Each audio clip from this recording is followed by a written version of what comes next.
Hi. So, this is a bit of a shock. I haven't uploaded on this channel for quite some time, but to be quite frankly honest, there was a lot of reasons. This, and practically this. So, as much as I really want to continue some of the stuff I was previously working on in the past, I'm not sure if I can, but that might change. Hopefully. However, starting as from here on out though, I'm hopefully going to try and get a good grind back into the channel, and I'm going to start off with this, a Despia Shaddoll deck profile from my locals this weekend, which I took the deck to. The matchups for the locals were pretty much as followed. The first one was a virtual world matchup, and I won that one mainly because my deck just completely won the battle of nutrition, and a simple fact at the same time is that when he was using Pot of Desires, he kept on banishing his combo cards. Round 2 was up against Yugioh Shaddoll, and trust me when I say this, I was legitimately flabbergasted of this matchup. I actually wish I recorded it. Because round 1 he opened a hand that he wished, but I went first and I pretty much disrupted the ultimate way with Shaddoll at Cologne. Not at Cologne, Ariel. I'll get on to that when I get into the deck profile. Whereas in the second game, he bricked. I opened a hand that completely breaks boards, so I technically bricked. But I went with that one, and I managed to win that match. Round 3 was up against this type of burn deck, the one that Fartha reacted to. What is this?! And, let's just say I did not win. I managed to outgrind him game 1, but in games 2 and 3 I didn't open a decent enough hand to outgrind him. And finally, game 4, I pretty much went up against a, believe it or not, a Melfi deck. One similar to the one Rev's cards use, but not completely one-to-one.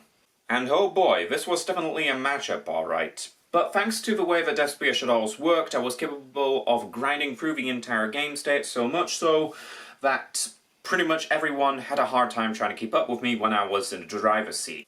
So enough gallivanting about, let's actually get on with the deck profile.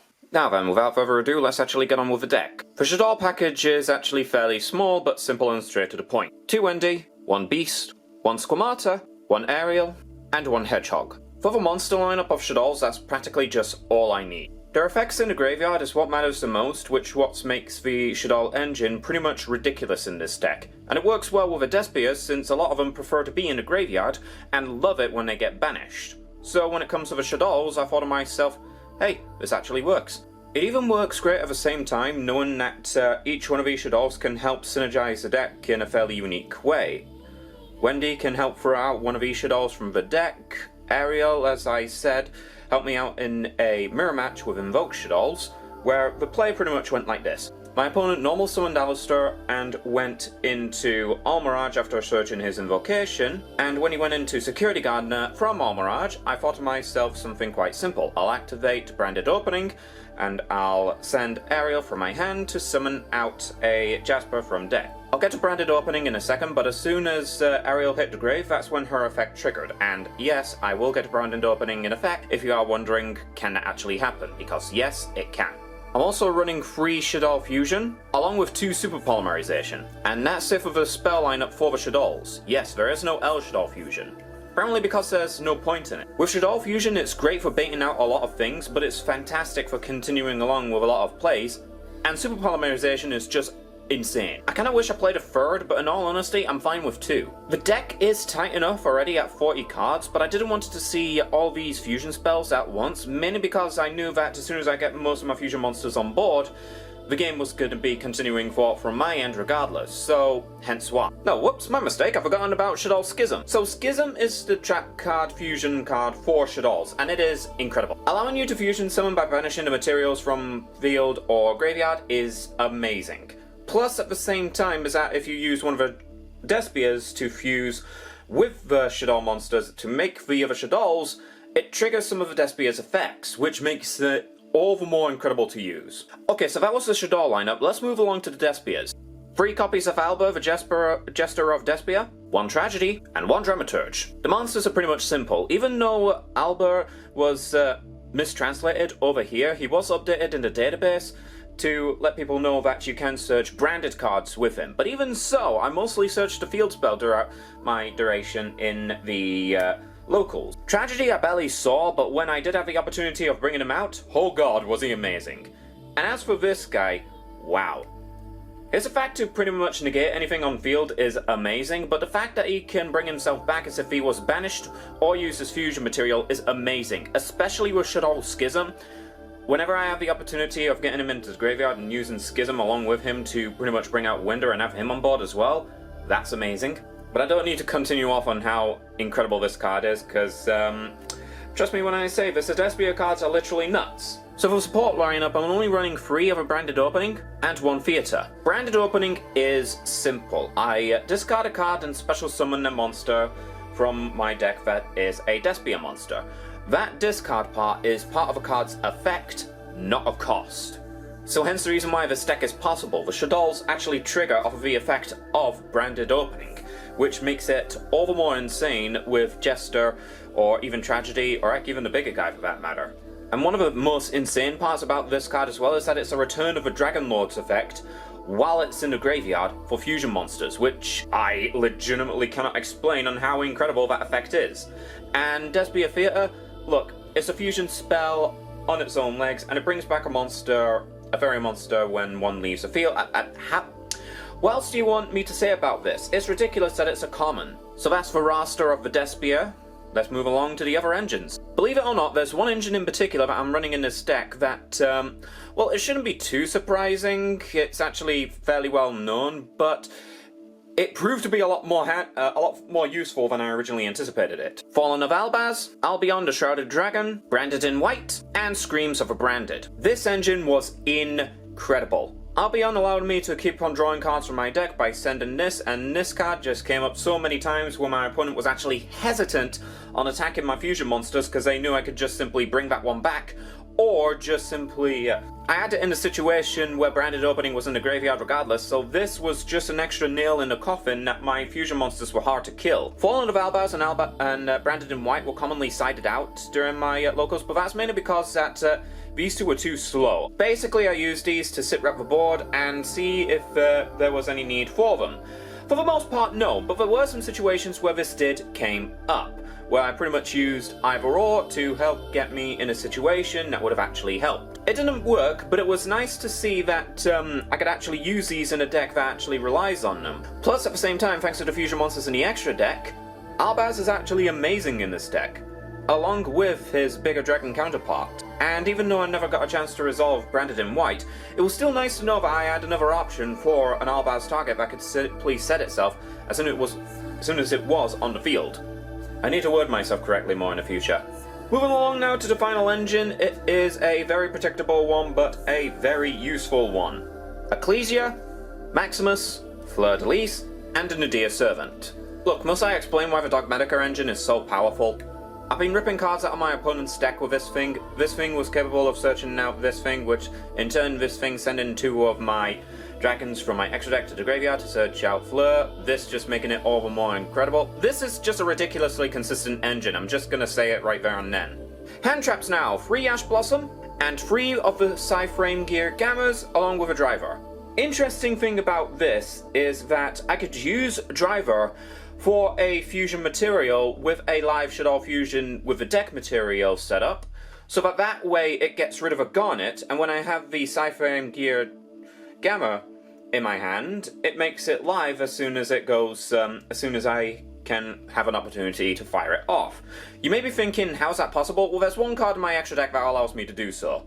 But even so, these two were amazing, stopping a lot of plays during the process, and me just saying no to a lot of things. I rarely resolved Gamma, but it was just nice to know that I could have it and rely on it when I needed it. This card was incredible, especially in my matchup against the Burn deck.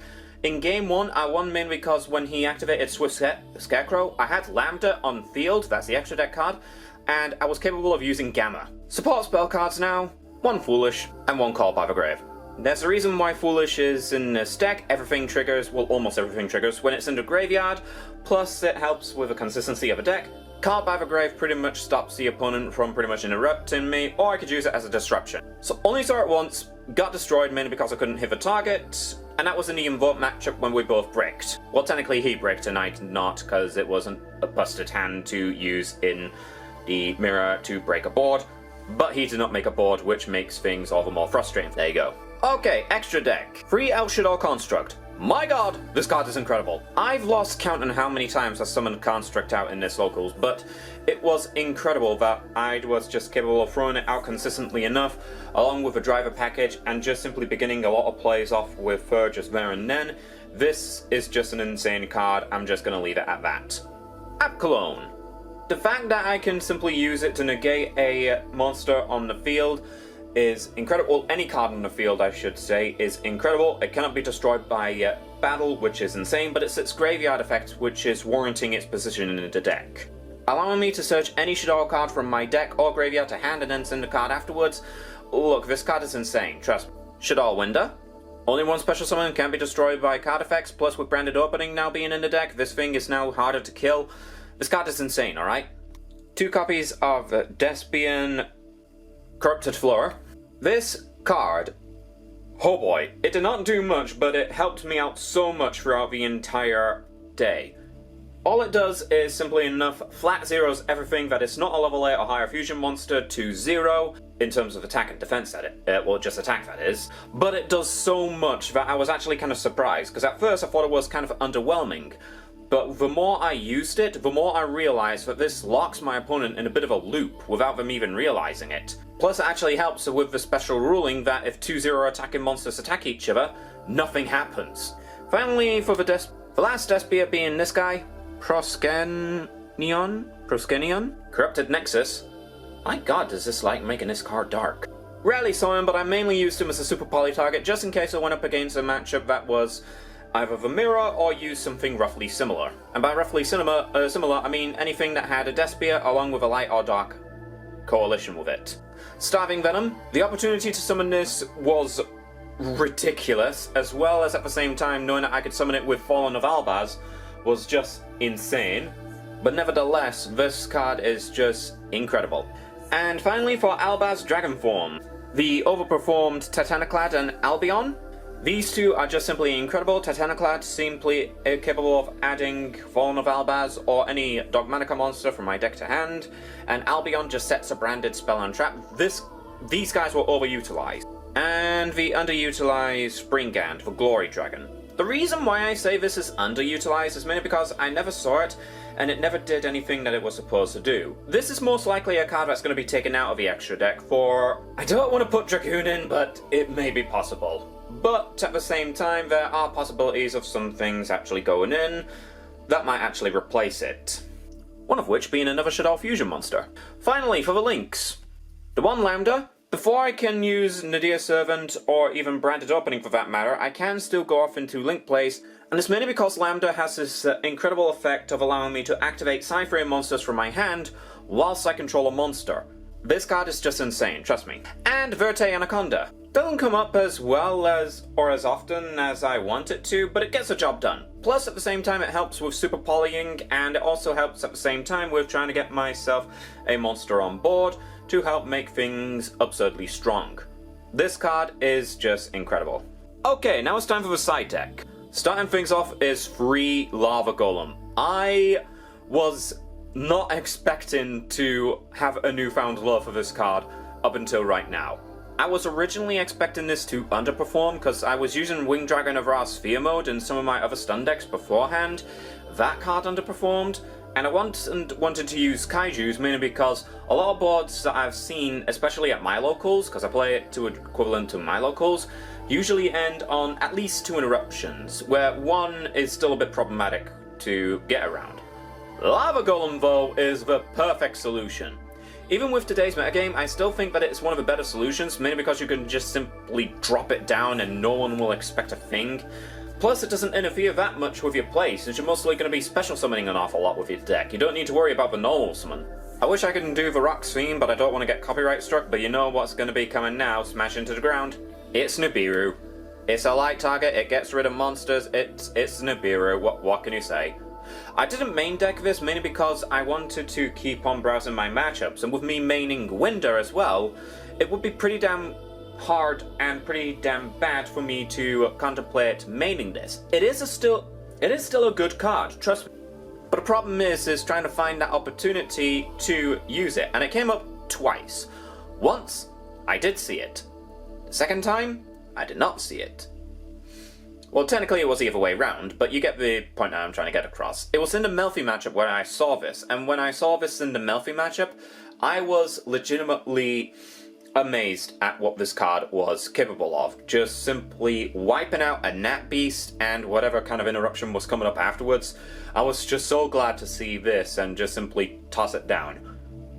Funny thing is that he told me afterwards is that no one usually sides Nibiru against him since he doesn't summon 5 or more times. Which was kind of incredible, because I was that one lucky guy that just lucked out.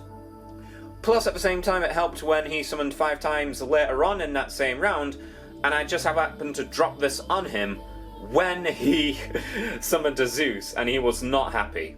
Well, not necessarily not happy, but he was surprised that he did summon 5 times, and he was kind of gutted that he lost his Zeus.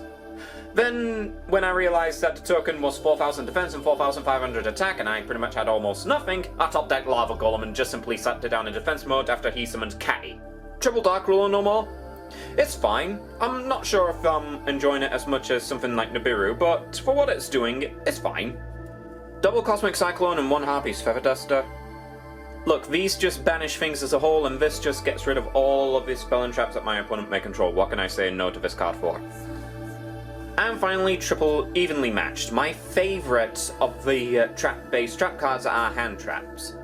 I don't mind giving up my battle phase just to say end of battle phase, drop this on them, and then just make a Winder and something else and then just pass, because all of their boards has been exhausted into 1 or 2 cards, and then this just comes out of nowhere. And that's the deck.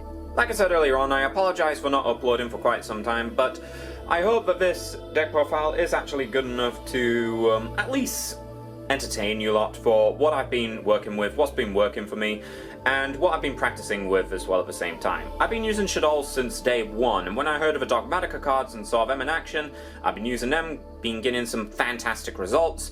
Then the Despia started to show themselves, and I just simply fell in love with this deck. Especially knowing that the extra deck is 13 fusion cards. I mean, when was the last time that you've seen an extra deck filled with nothing but just purples? But I've been babbling on for too much, and I do hope that you guys have enjoyed this deck profile. If you have enjoyed it, give this a thumbs up, subscribe to the channel, and I should hopefully be back with more of these or these. And until next time, I bid you all adieu.